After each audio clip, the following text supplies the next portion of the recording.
Dr. Hannah Kim rubbed her tired eyes and looked at the computer screen again. She had been working at the Seoul space station for 12 hours straight, but something about tonight felt different. The coffee next to her keyboard was cold, forgotten, as she stared at the strange signal that kept repeating over and over. "Jinu, come look at this," she called to her partner, Dr. Jinu Park, who was sitting at another desk nearby. Jinu walked over, his footsteps echoing in the quiet room. "What is it now, Hannah? You have been staring at that same signal for 3 weeks." "This is not just any signal," Hannah said, pointing at the wavy lines on her screen. "Listen to this." She pressed a button, and a low humming sound filled the room. But it was not just sound, it made both scientists feel scared and sad at the same time. Like hearing a child cry for help, Jinu sat down next to her, his face becoming serious. "Where is this coming from?" "A planet called Kepler-4 for to be. It is very far away, over 1,000 light years from Earth," Hannah explained. "But Jinu, this signal has feelings in it. Real feelings. Fear, sadness, pain. How is that possible?" Farji, "Away in space, on the planet Kepler-4 to be, terrible things were happening. Huge alien ships floated above the world like metal mountains. Inside the biggest ship, a creature called Overlord Vex watched the planet below through a large window. His eyes were cold and showed no feelings at all. How much longer until we finish here?" Vex asked one of his workers. 2 more days, sir. The crystal beings are almost all processed. The materials will bring good profit to the hegemony." Vex nodded. He did not care that the crystal beings called Kithara were alive and thinking. Creatures, to him, they were just things to be used and sold. The Kithara had tried to talk to the hegemony ships, sending out beautiful music and light patterns. But the aliens did not listen. They only saw money. Down on the planet, the few remaining Kithara gathered in their crystal cities. They were beautiful beings made of living crystal that could sing and make music with their bodies. But now their songs were full of sadness and fear. They sang as loud as they could, hoping someone, somewhere in the vast space, might hear them and help. The Kithara's songs traveled through space as radio waves, carrying their emotions across the darkness between stars. They did not know if anyone would ever hear them, but they kept singing anyway. Back on Earth, Hannah made more tests. On the signal, each time the results were the same. This was not just noise from space. This was a message full of real emotions from real living beings. "We need to tell Admiral Choi about this," Hannah said, picking up her phone. Admiral Minho Choi was at his home in Seoul when he got the call. He was a tall man with kind eyes who had spent his whole life protecting Earth. When Hannah explained what she had found, he felt something deep in his chest, the same feeling people get when they see someone being hurt and want to help. "Bring me all the data," he told Hannah. "I will be at the base in 1 hour." When Admiral Choi arrived, Hannah played the signal for him. As the sad music filled the room, the Admiral felt his hands form into fists. Somewhere in space, innocent beings were crying for help, and no one was answering. "How many beings are we talking about?" he asked. "The signal is planet-wide," Jinu answered. "It could be millions, maybe billions of creatures." Admiral Choi was quiet for a long time. Then he picked up his secure phone and started making calls. First to the President of Korea, then to the United Nations, then to military leaders around the world. Within 6 hours, emergency meetings were happening in every major city on Earth. Scientists, soldiers, and world leaders listened to the Kithara's desperate songs. Even though they could not understand the alien language, everyone could feel the pain and fear in the music. Something very old and deep woke up in the human heart. That night, for millions of years, humans had protected their families, their tribes, their friends. Now, for the first time, they heard strangers from another world asking for help. The signal kept playing in meeting rooms around Earth. Government officials who usually argued about everything suddenly agreed on one thing they could not ignore. This cry for help. Dr. Hannah Kim stood in the main conference room in Seoul, watching as world leaders made the biggest decision in human history. The Kithara's songs played softly in the background, their crystal voices reaching across impossible distances to touch human hearts. "We don't know these beings," said one general. "Wait, we don't even know if we can help them." That doesn't matter. Admiral Choi replied firmly. They are calling for help. That is enough. The planet was screaming. Earth heard it. And Earth would answer, no matter what it cost. The Great Hall of the United Nations had never been so quiet. Hundreds of world leaders sat in their chairs, listening to sounds from space that made their hearts feel heavy and scared. The alien music played through the big speakers, and everyone could feel the fear and sadness in it. Even though they did not understand the words, Admiral Minho Choi walked to the front of the room. He was wearing his best uniform, but his face looked tired. He had not slept well for weeks, thinking about the crying voices from space. Friends, he began, his voice carrying to every corner of the room. We have been listening to these signals for 4 months now. Every day they get a little weaker. Every day more voices stop singing. Dr. Hannah Kim stood up next to him, held a thick folder full of papers and computer printouts. The beings sending this message live on a planet very far away, she explained. We call them the Cathera. From what we can understand, they are made of living crystal, and they talk by singing beautiful songs. She paused and looked around the room, but their songs are not beautiful anymore. They are cries for help. A man from the back of the room raised his hand. Dr. Kim, how far away is this planet? Ow! Over 1,000 light years, she answered. Ow! With our fastest spaceships, it would take millions of years to get there. Many people in the room started talking at once. If the planet was so far away, how could Earth possibly help? But then Dr. Tai Ho Yoon walked to the front. He was a small man with thick glasses who spent most of his time thinking about space and physics. I have been working on something, Dr. Yoon said quietly. The room became silent again. A new kind of engine. A way to travel faster than light itself. People started whispering excitedly. Faster than light travel was something from science. Fiction movies, not real life. Dr. Yoon put up a big chart covered with numbers and drawings. We can do it, he said, but we need fuel. A lot of fuel. We need to use every nuclear weapon on Earth. The room exploded with noise. People were shouting and arguing.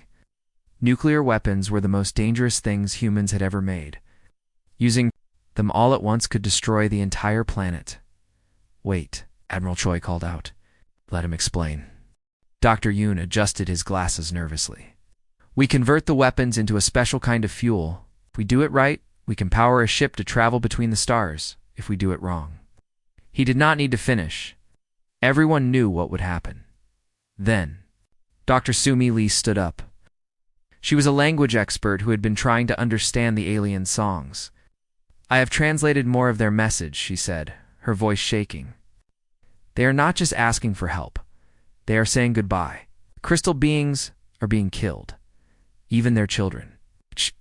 She played a recording of the alien voices. This time the music was different. It sounded like parents singing to their babies. But the songs were full of sadness. Everyone in the room felt tears in their eyes.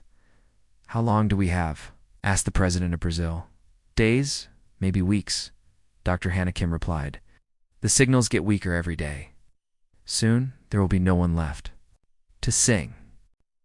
Admiral Choi looked around the room at all the world leaders. Dr. Yoon's plan is dangerous. He could accidentally destroy our own planet. And even if it works, the trip to save the Cathara is one way. The people who go will never come home. Room was completely quiet now. Everyone was thinking about what this meant. Send people on a mission they would never return from, to save beings they had never met, using weapons that could destroy Earth. Who would volunteer for such a mission? Asked the Prime Minister of Japan. Before Admiral Choi could answer, a young soldier stood up in the back of the room.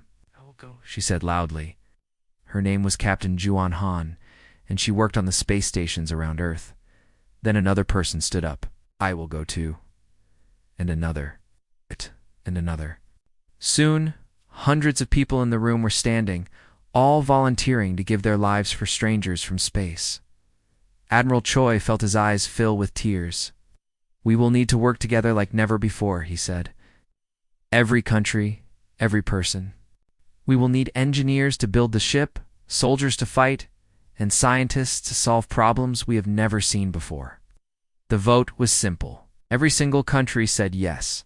Earth would try to save the Cathara, no matter what it cost. Over the next few days, amazing things happened all over the world. Lieutenant He Kong started training soldiers for combat in space. Dr. Mina Ao Song began working 20 hours a day to design new weapons and shields. Engineers started taking apart space stations to build the biggest spaceship ever made. Meanwhile, the alien songs from space kept getting weaker. But something else was getting stronger: the determination of the human race. For the first time in history, every person on Earth was working toward the same goal. They were going to war to save people they had never met, and they were not afraid. The massive spaceship called US Redemption flew through space faster than light itself. Inside the ship, 50,000 humans from all over Earth were traveling to a place they had never seen to save people they had never met. The journey had taken 18 months of their lives, and none of them would ever see home again. Captain Jiwan Han stood on the bridge, looking out at the stars. They moved past the windows like bright streaks of light, beautiful but strange. She had been a space station engineer before this mission, fixing broken machines and checking air systems. Ow. She was the captain of the biggest warship humanity had ever built. Captain called Communications Officer Sun Ho Kim from his station. His voice sounded worried. Our long-distance sensors are picking up the Kepler star system. We're almost there. Captain Han felt her heart beat faster. After all this time, they were finally close to the planet they had come to save. What about the alien signals? Are the Cathara still singing? Sun Ho looked down at his instruments and his face became sad. The signal is very weak now, Captain. It's much weaker than when we left Earth, I think. I think most of them are gone, Doctor. Hannah Kim, who had first discovered the alien songs back on Earth, was now working on the ship as their alien language expert. She had spent the whole journey trying to understand more of what the crystal beings were saying. She looked up from her computer with tears in her eyes. Captain, I have been listening to their latest messages, Dr. Hannah said quietly. The few Kithara who are left. They know we are coming. They are singing about the far singers who heard their call. They are singing about us. Captain Han felt a mix of pride and fear. The crystal beings knew that Earth had heard their cries for help. But would the humans arrive in time to save anyone? Put the planet on the main screen, Captain Han ordered. The big window at the front of the bridge changed to show them what was ahead. What they saw made everyone gasp in horror. The beautiful blue and green planet they had seen in pictures was being destroyed. Huge alien ships, each one as big as a small moon, were tearing pieces off the planet like someone peeling an orange. The enemy ships belonged to something called the Hegemony. They were a group of aliens who traveled from planet to planet, taking everything valuable and killing anyone who tried to stop them. They had powerful weapons and hundreds of warships. How many enemy ships? Captain Han asked. Lieutenant Hang Kong, who was in charge of weapons and fighting, checked his screens. His face went pale. Over 300 ships, Captain. Each one has weapons that can destroy entire cities. They also have big factory ships that are processing the crystal beings. Everyone on the bridge understood what processing meant. The Hegemony was killing the Cathara and turning their crystal bodies into materials to sell. Dr. Hannah Kim was still listening to the alien signals. Captain, the last group of Cathara are hiding in crystal caves deep underground. They are still singing, but their voices are getting weaker. They are dying. Captain Han looked around at her crew. There was Dr. Tai Ho Yoon, the brilliant scientist who had built their impossible faster-than-light engine. There was Lieutenant Heon Kong, the soldier who had trained every day for this fight. There were engineers, doctors, and ordinary people who had all volunteered to travel across the galaxy to help strangers. Captain, said Ensign Daeon Park from the communications station, we are getting a message from the enemy fleet. They want to talk to us. Put it on the speakers, Captain, Han ordered. A cold, emotionless voice filled the bridge. It spoke in perfect English, which meant the aliens had been studying human transmissions. Unknown vessel, you have entered Hegemony territory during a resource extraction operation. Identify yourself and prepare to surrender immediately. alien voice continued, "You are greatly outnumbered.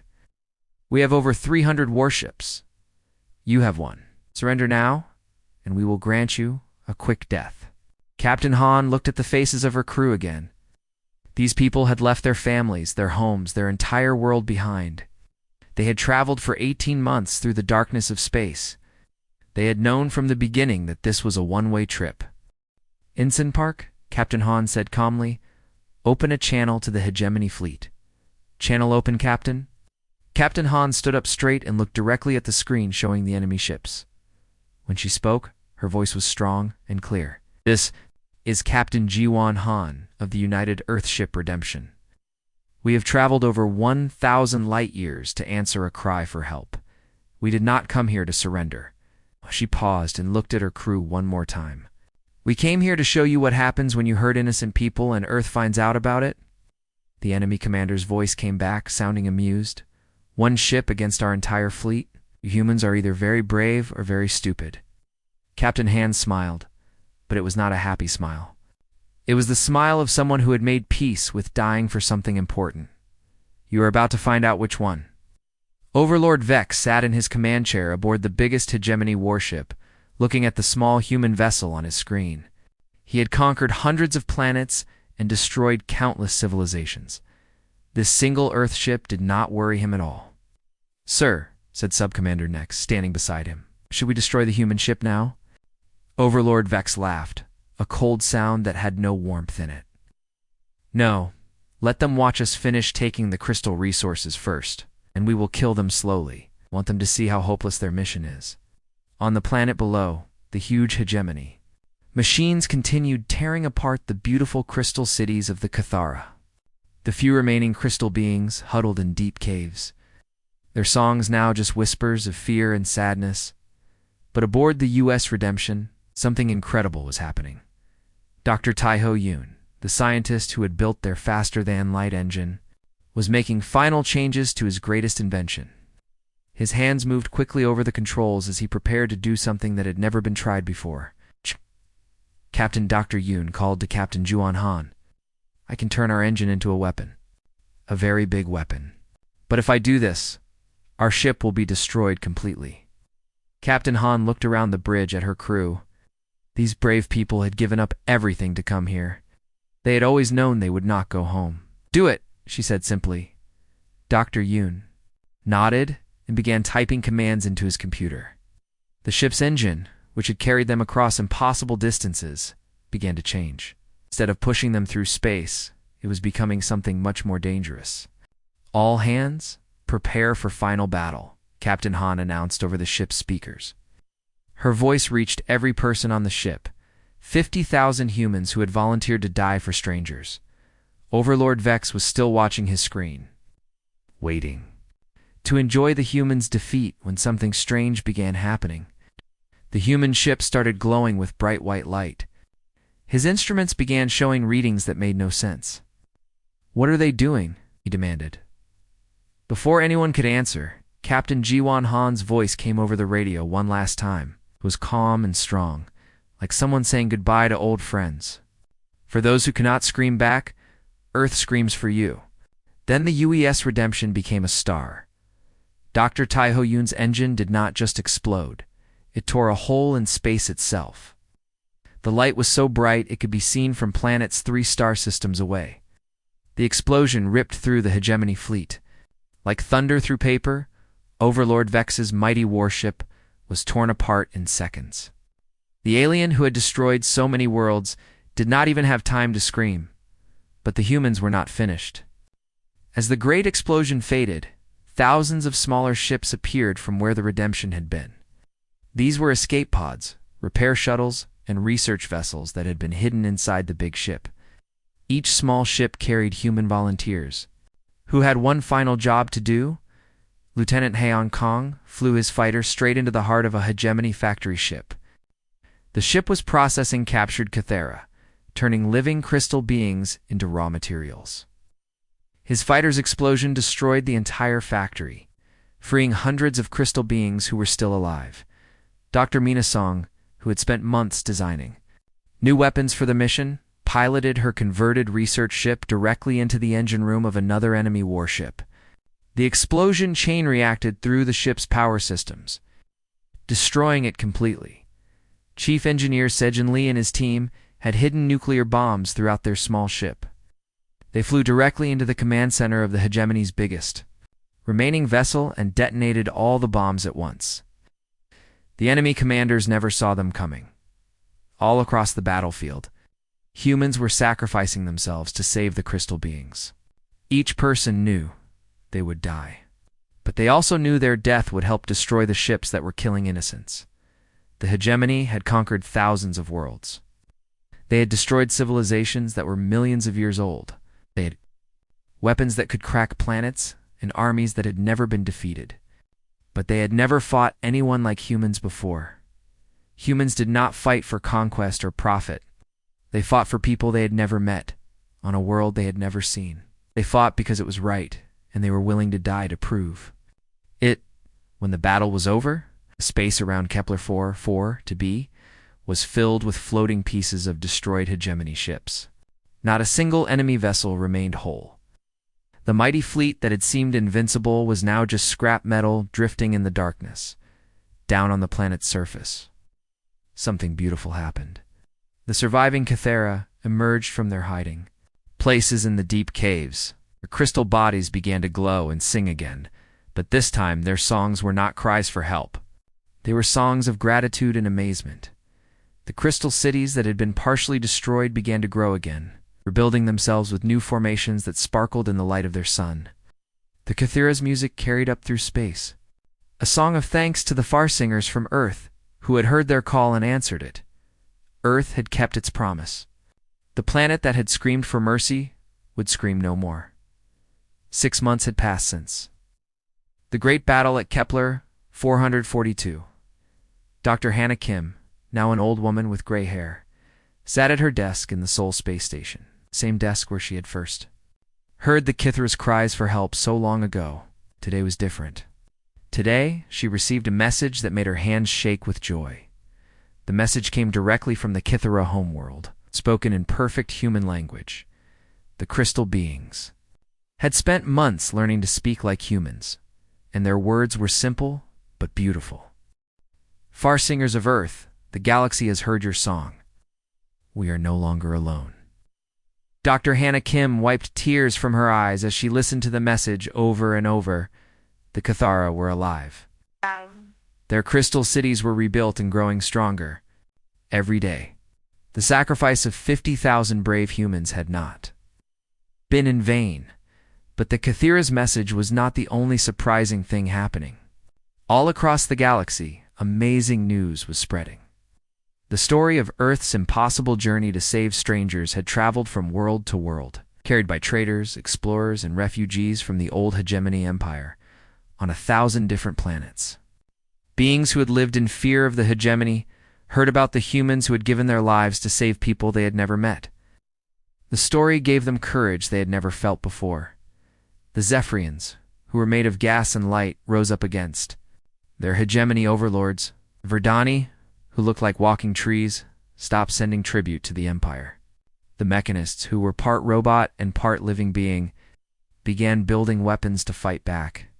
Everywhere the story spread, the hegemony's power crumbled. Their empire, which had ruled the galaxy for thousands of years, began to fall apart in just a few months. Admiral Minho Choi stood on the observation deck of Luna Station, the big space station that orbited Earth's moon. His hair was now silver instead of black, and his face had lines from years of worry and hard work. But today he was smiling as he looked out at the most amazing sight he had ever seen. Dozens of alien spaceships were approaching Earth, but these were not enemy ships coming to attack. These were friends coming to visit. Admiral called Dr. Jinu Park from his communication station. We are receiving messages from 12 different alien species. They all want to talk to us. Admiral Choi nodded. What are they saying, Dr. Jinu? Park looked at his screens, translating the alien languages with new computer programs the Cathara had helped them build. They are offering us gifts, sir. Technology, friendship, alliance. The Zephyrians want to share their energy manipulation techniques. The Verdani are offering biological advances that could help us grow food on any planet. The Mechanists have computer technology that could advance our science by hundreds of years. The Admiral felt amazed. Earth had sent one ship full of people to save strangers, and now the entire galaxy wanted to be humanity's friend. The most special gift came from the Kythera themselves. A huge crystal formation grown specially for Earth was slowly moving toward their planet. It was beautiful, sparkling with all the colors of the rainbow, and it sang constantly with harmonious music. "Where should we put it?" asked one of the engineers. "In orbit around Earth," Admiral Choi decided, "so everyone on our planet can hear it sing." When the crystal was finally in place, its music could be heard all over Earth. But this was not just any song. The crystal was telling the story of humanity's sacrifice to every corner of the galaxy. Any being with a radio could hear it, and they would know that Earth was a place where people cared about others. Little Mingy Choi, the Admiral's 8-year-old granddaughter, pressed her nose against the big window of Luna Station. She watched with wide eyes as alien ships docked with human space stations. Some of the ships looked like giant flowers, others like metal birds, and some seemed to be made of pure light. "Grandpa," she asked, tugging on Admiral Choi's uniform, "why did all these aliens come to visit us?" The old Admiral knelt down so he could look into his granddaughter's eyes. He listened to the Kythera Crystal's eternal song, which carried across space to tell everyone about Earth's bravery. "Well, little one," he said gently, "sometimes when you hear someone crying for help, you have to be brave enough to help them, even if it's dangerous. The people from our planet did that. They helped strangers who were in trouble far away in space." Minji thought about this. Now all these aliens want to be our friends? That's right, Admiral Choi smiled. The galaxy remembers that Earth always tries to help people who need it. Far away on distant planets, alien children looked up at their night skies with new hope. They knew that somewhere out there, the humans of Earth were listening. If their world ever cried for help, Earth would hear it. The Kythera crystal continued to sing its beautiful song, carrying one simple message across the stars: no world would ever have to scream alone again.